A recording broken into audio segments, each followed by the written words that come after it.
যাক, শুভ রাতে আমরা অনেক আমল করতে পেরেছি, অনেক মজা হয়েছে।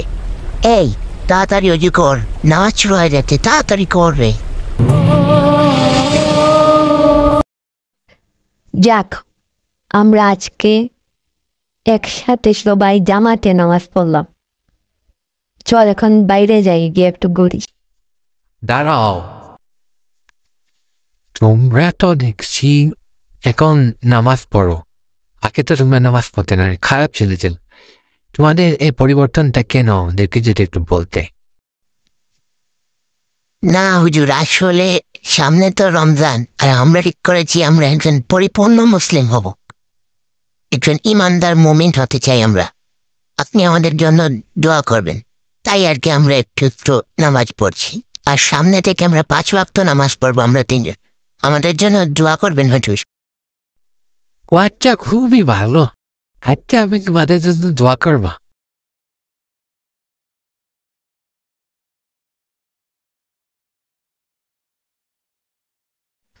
এই, আর তো মাত্র কয়েকটা দিন পরেই রমজান। চারিদিকে কেবল শুধু রমজানের সুগন্ধ, তাই না? চারিদিকে কেমন একটা যেন উৎসব উৎসব লাগছে, যে একটা যেন কি একটা ভালো একটা দিন আসছে, তাই না? সবার মনে আনন্দ, রমজান আসছে, রমজান আসছে। বাচ্চা থেকে বড় সবার মনে শুধু রমজানের আনন্দ, তাই না? শোন, এই রমজানে আমরা 5 ওয়াক্ত নামাজ জামাতে আদায় করার চেষ্টা করব, ঠিক আছে? 5 ওয়াক্ত আদায় করবো তো করবো, সাথে সাথে তারাবির নামাজ কমপ্লিট 20 রাকাত আমরা নামাজ পড়ব। শুধু তুই আমার সাথে থাকিস, ঠিক আছে?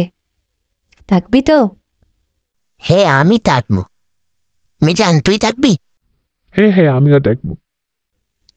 রমজান মাসে আমরা কোরআন তিলাওয়াত করব, ঘুরতে যাব, যত আমল আছে সব আমরা করব, ঠিক আছে? ঠিক ঠিক আছে। আছে। চল এবার যাই আমরা একটু দূরে।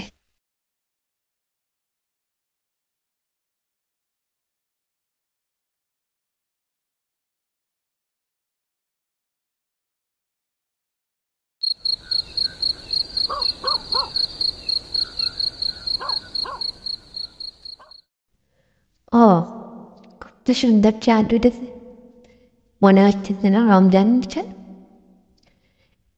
কিন্তু রমজান এখনো আমার কাছ থেকে অনেক দূরে, কি আর করব? আর মাত্র কয়েকটা দিন আমাকে অপেক্ষা করতে হবে রমজানের জন্য, এরপরেই রমজান। রমজানের রহমত থেকে, বরকত থেকে আমি বঞ্চিত হব না। আমি কোনোভাবেই রমজানের রহমত বরকত থেকে বঞ্চিত হব না। রমজানের জন্য আমাকে অপেক্ষা করতে হবে আরো কয়েকটা দিন। চারিদিকে রমজানের সুগন্ধ। যাই, গিয়ে শুয়ে পড়ি আজকে, কালকে আবার অনেক কাজ আছে। আল্লাহ।